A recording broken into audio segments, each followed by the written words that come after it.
Bakti Tua, menebar kata, menyejuk jiwa.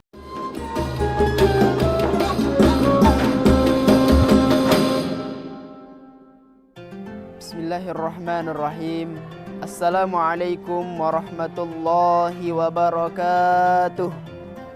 Alhamdulillah. Alhamdulillahilladzi hadana li hada wa ma kunna linahtadiya laula an hadanallah. Asyhadu an la ilaha illallah wa asyhadu anna Muhammadan abduhu wa rasuluh alladzi la nabiyya ba'da. Qalu subhanaka la ilma lana illa ma 'allamtana innaka antal alimul hakim. Rabbi shrah li sadri wa yassir li amri wahlul 'uqdatam min lisani yafqahu qawli. Amma ba'du. Bersyukur kita kepada Allah Subhanahu wa taala. Allah Subhanahu wa taala yang melimpahkan kepada kita semua berbagai nikmat, baik itu berupa nikmat kesehatan, nikmat kesempatan.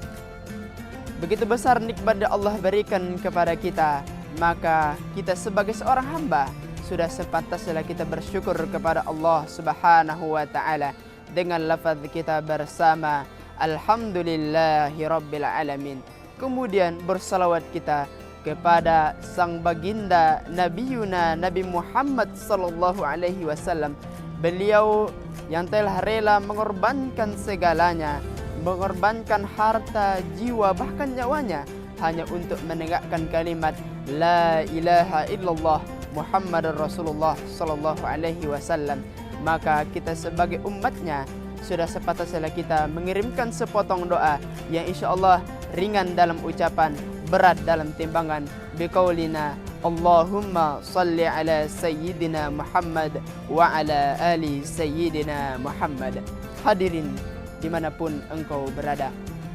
Baiklah, adapun santapan rohani Ramadan kita pada kesempatan kali ini adalah berbakti kepada kedua orang tua.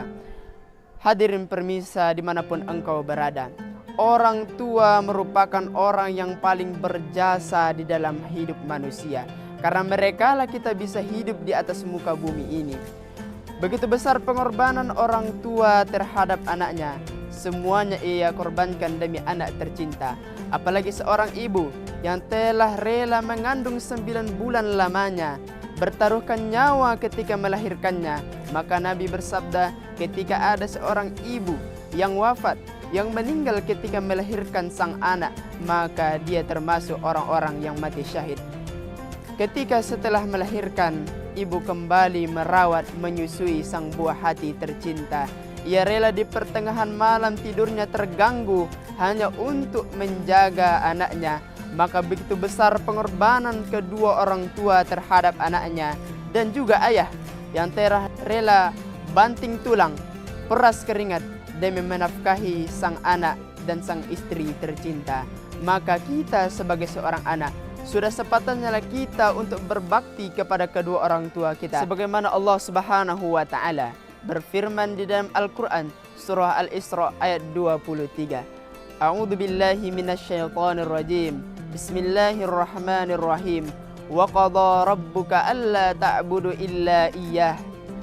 Dan Tuhanmu memerintahkan kepadamu untuk tidak menyembah selain Dia.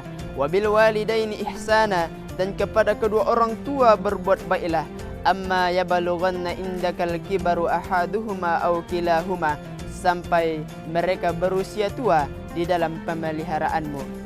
Fala taqul lahuma uffin, maka jangan pernah sekali-kali engkau katakan kepada mereka dengan ucapan ah.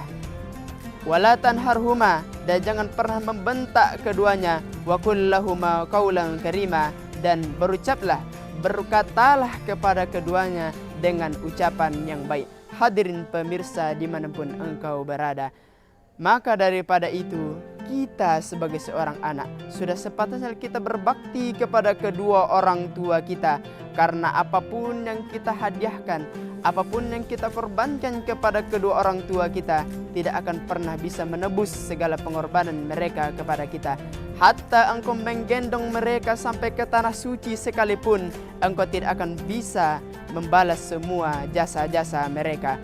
Maka alangkah celakanya mereka yang durhaka kepada kedua orang tuanya, mereka yang membentak, mereka yang menjadikan orang tuanya seperti sapi perah di dalam kehidupannya. Maka kita tidak boleh melukai hatinya. Maka jangan pernah sesekali engkau meneteskan air matanya karena ulahmu, karena tingkahmu. Karena Rasulullah SAW pernah bersabda, ridullah fi ridha walidain, ridhonya Allah itu tergantung kepada ridhonya kedua orang tua. Wa sukhtullah fi sukhti walidain, dan murkanya Allah itu tergantung kepada murkanya kedua orang tua. Ketika orang tua itu sudah ridha, maka insya Allah Allah juga akan ridha.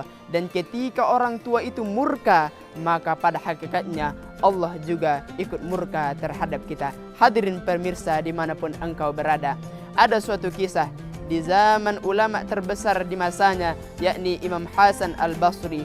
Ketika ibunda tercinta Imam Hasan Al-Basri meninggal dunia, maka orang-orang di sekitar berkata kepada Imam Hasan Al-Basri, apakah engkau menangis karena kepergian ibumu? Maka Imam Hasan Al-Basri mengatakan, aku menangis karena Allah Subhanahu wa Ta'ala telah mengambil salah satu pintu surgaku. Hadirin pemirsa dimanapun engkau berada, maka daripada itu, selagi orang tua masih hidup, marilah kita selalu berbakti kepada keduanya. Dan jikalau mereka sudah tiada, maka selalulah doakan mereka, karena salah satu dari 3 amalan yang tidak akan terputus adalah doa anak yang soleh terhadap ayah dan ibunya. Hadirin rahimakumullah, jikalau engkau belum bisa membahagiakannya, maka setidaknya jangan pernah sakiti perasaannya. Mungkin demikianlah satapan rohani Ramadan yang dapat saya sampaikan pada kesempatan kali ini. Kurang dan lebihnya saya mohon maaf. Wabillahi taufiq wal hidayah. Assalamualaikum warahmatullahi wabarakatuh.